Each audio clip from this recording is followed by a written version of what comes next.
پتا چلا اس وقت تک انسان اللہ کو بھی مانتا ہے، رسول کو بھی مانتا ہے، امام کو بھی مانتا ہے، اسلام کو بھی مانتا ہے، جب تک کہ اسلام، امام اور رسول اس کی زندگی میں کوئی انٹرفیئر نہ کریں، زندگی میں دخل نہ دیں۔ لیکن جہاں خدا نے، رسول نے، امام نے ہماری زندگی میں دخل دینا شروع کیا، بس وہیں پہ مخالفت ہو جاتی ہے۔ اب کلام خدا کی تعویلات ہوتی ہیں، احادیث کو ضعیف قرار دیا جاتا، حکم شریعت کا انکار کیا جاتا۔ کیا یہ حقیقت آج بھی ہمارے سامنے نہیں آ رہی؟ علی سچے ہیں، لیکن اگر علی نے نماز کی بات کی، مومن نے کہا حدیث ضعیف لگ رہی ہے۔ علی سچے ہیں، لیکن جہاں علی نے حجاب کی بات کی، مومنہ نے کہا کہ نہیں، ہمیں اس واقعے پہ یقین نہیں آ رہا۔ علی سچے ہیں، لیکن جہاں علی نے گناہوں کی سزا کی بات کی، وہاں ایک مرتبہ گھبرا کے مومن نے کہا کہ ہماری عقل سے قبول نہیں کرتی ہے۔ ارے اگر سچا مانا ہے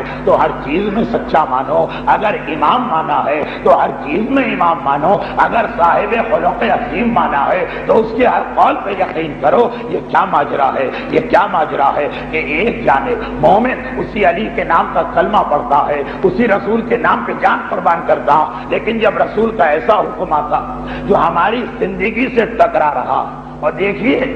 ایک تو وہ حکم ہے جس سے ہمیں کوئی نقصان ہو رہا ہو، ہم بینک میں ملازمت کرتے ہیں اور حکم آ گیا کہ سودی ادارے کی ملازمت حرام ہے۔ اب یہ وہ حکم ہے جس سے ہم کو مالی نقصان ہو رہا،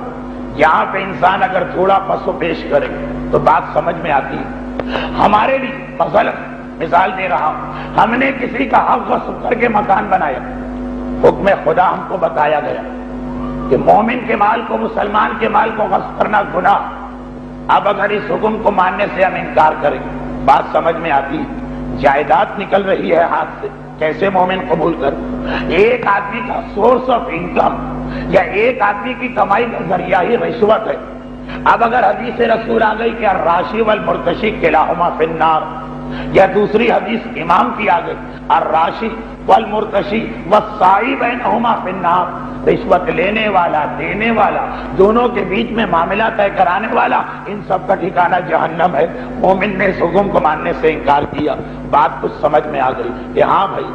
مالی نقصان ہے، پیسے کا نقصان ہے، مکان چھوڑنا پڑے گا، لیکن اگر ایسے احکام میں بھی مومن اعتراض کرے کہ جہاں اس کا کوئی نقصان نہیں ہو رہا ہے، تو اس کا مطلب یہی ہے کہ بات ضد کی ہے، بات صرف بحث کی ہے۔ رسول کو ماننا ہے، رسول کی بات کو نہیں ماننا، امام کو ماننا ہے، امام کے کلام کو نہیں ماننا۔ اب آپ کہیں گے اس کی مثال، بس یہ آخری جملے ہیں میرے، مجھے پتا بڑا ناگوار تذکرہ ہوتا، صاحبان ایمان کے چہرے کی حالت ہی بتا دیتی، لیکن جو شان رسالت ہے تو اس میں آج یہ مسئلہ صرف بحث آیا کہ جو کفار پیغمبر کی شان تسلیم کر رہے مخالف کیوں ہوئے، اس مسئلے کی بنیاد پر، جس بنیاد پر آج کا مومن بھی مخالف رسول بننے کو تیار ہے۔ پیغمبر کا اخلاق، قرآن نے گواہی دی نا کہ خلق عظیم، پیغمبر جیسا اخلاق کسی کا نہیں۔ اور تاریخ میں ایک واقعہ آ گیا، تاریخ کی کسی بھی کتاب میں پڑھ لو، لیکن بڑا نازک موضوع، حاشا و کلا، قسم شرعی کھا کے یہ کہتا ہوں کہ منبر پہ جانے کے بعد نہ کسی کی ذات ذہن میں ہوتی ہے، نہ کسی کی شخصیت، نہ کسی پہ اعتراض کیا جاتا ہے، نہ کسی کی توہین، لیکن ایک حکم خدا بیان کرنا۔ واقعہ تاریخوں میں یہ آیا کہ جب پیغمبر نے ایران کے بادشاہ خسرو پرویز کے نام خط بھجوایا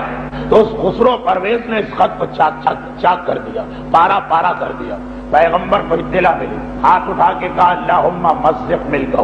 جس طرح اس نے میرے خط کو پارا پارا کیا ہے تو اس کی مملکت کے ٹکڑے ٹکڑے کر دے۔ مگر وہ حاکم ایران پرویز صرف اس وجہ سے یہ کون شخص ہے جس نے اپنا نام پہلے لکھا، میرا نام بعد، پیغمبر کی گرفتاری کا حکم جاری کرتا۔ مدینہ یمن کے صوبے کی حدود میں آتا تھا تو شاہ ایران نے گورنر مدینہ یمن کو خط لکھا، گورنر یمن کو، کہ مدینہ کے اس نوجوان کی گرفتاری کا انتظام کرو۔ گورنر یمن پہلے اپنے 2 نمائندے بھیجے، پتا تو چلے مدینہ کے حالات کیا۔ اب یہ تاریخ کا جملہ، پیغمبر کون؟ قرآن نے کہا کہ اخلاق میں پیغمبر کے مقابلے میں کوئی نہیں۔ کل کی مجلس بھی یاد رکھیے گا کہ اسلام اخلاق کی منزل پر باطل کے ساتھ اور اصولوں کی تبدیلی کا کبھی بھی قائل نہیں۔ اب یہ دونوں مدینے آئے تاریخ کا جملہ،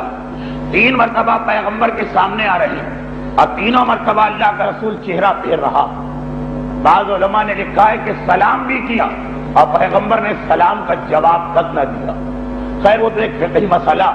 کہ غیر مسلم کے سلام کا جواب اسلامی انداز سے دینے کا کیا حکم ہے، ایک الگ بحث ہے، لیکن 3 مرتبہ پیغمبر نے چہرہ پھیرا۔ وہ سامنے آئے، رسول نے چہرہ پھیرا، وہ دائیں طرف گئے، رسول نے چہرہ پھیرا، وہ بائیں طرف آئے، رسول نے چہرہ پھیرا۔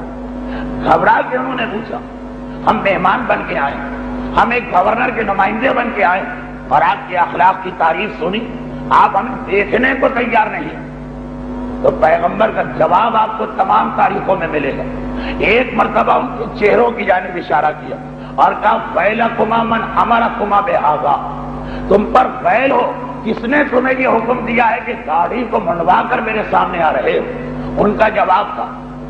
جواب تھا امرنا ربنا کسرا، ہمیں یہ حکم ہمارے رب شاہ ایران کسرا نے دیا ہے کہ داڑھی منڈاؤ۔ پیغمبر نے کہا ولیکن امرنی ربی، لیکن میرے پروردگار نے مجھے حکم دیا ہے کہ داڑھیوں کو بڑھاؤ۔ پیغمبر اسلام کی سیرت کا ایک اہم واقعہ سیرت رسول انہی واقعات کا نام ہے۔ دیکھیں صاحب خلق عظیم ہے، ایک غیر مسلم خدمت رسالت میں آ رہا وہ رسول جو مکے کی مشرکہ اور خود پرست عورت کی مدد کرنے کو تیار، لیکن یہاں مسئلہ اصولوں کا آتا ہے، یہاں مسئلہ حکم خدا کا آتا ہے، یہ حکم خدا پہنچانا ہے۔ آنے والے مہمان جو پیغمبر کو نہیں مانتے، پیغمبر کے لائے ہوئے دین کو نہیں مانتے، پیغمبر ان کی جانب بھی نگاہ ڈالنے کو تیار نہیں، اس لیے کہ بغیر داڑھی کے آ رہے۔ تو ایک مومن، ایک مسلمان جو پیغمبر کے نام کا کلمہ پڑھتا ہے، جو شان رسالت کا قائل ہے، یہ کیسے تصور کر سکتا ہے کہ وہ اللہ کے رسول کو خوش کر رہا؟ ہاں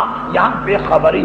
خدا معلوم کیسے ہمارے معاشرے میں یہ چیز مشہور ہو گئی کہ داڑھی کا رکھنا تو سنت ہے،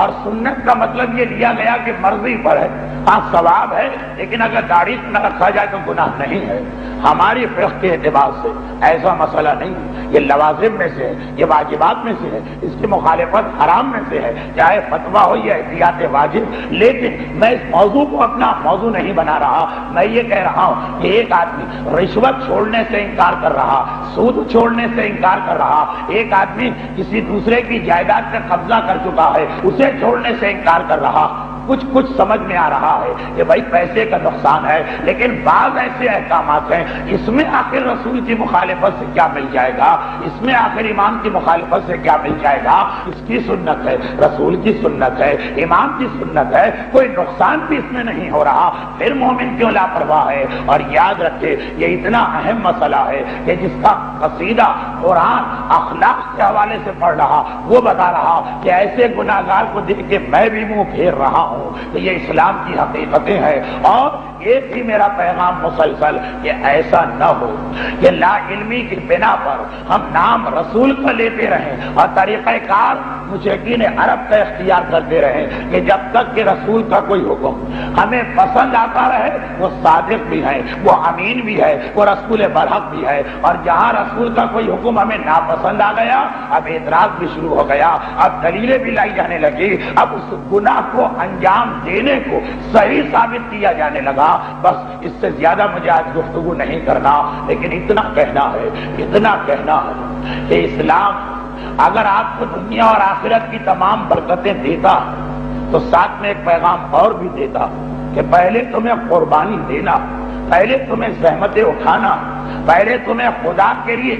اپنے ایمان کو ثابت کر کے دکھانا، پھر دنیا بھی تمہارے لیے برکت کی جگہ اور آخرت کے تو مالک تم ہو ہی، لیکن پہلے قربانی دینا ہے۔ ہم اتنی معمولی سے قربانی نہیں دے پاتے کہ مثلا ہمارا کوئی نوجوان یہ ارادہ کر لے کہ اگر پیغمبر اسلام کا یہ عمل، کل سے میں داڑھی منڈوانا چھوڑ رہا ہوں، رسول کو راضی کروں یا دنیا والے کو، اتنی قربانی نہیں دی جاتی، جبکہ بار بار سن رہے ہیں یہ ایام عزا ان کے لیے ہیں جنہوں نے اللہ کے لیے اپنے جگر کے ٹکڑے قربان کر دیے، اور سنتے ہی نہیں ہیں، مجلس ختم ہوتی، زیارت پڑھتے ہیں، کہتے بھی ہیں فَيَا لَيْتَنِي كُنْتُ مَعَكُمْ فَأَفُوزَ مَعَكُمْ، اے کربلا کے مجاہدوں اور شہیدوں، کاش میں تمہارے ساتھ کربلا کے میدان میں ہوتا، تو جیسا جہاد تم نے کیا ہے، جو قربانی تم نے دی ہے، وہ کامیابی میں بھی حاصل کرتا ہوں۔ یقیناً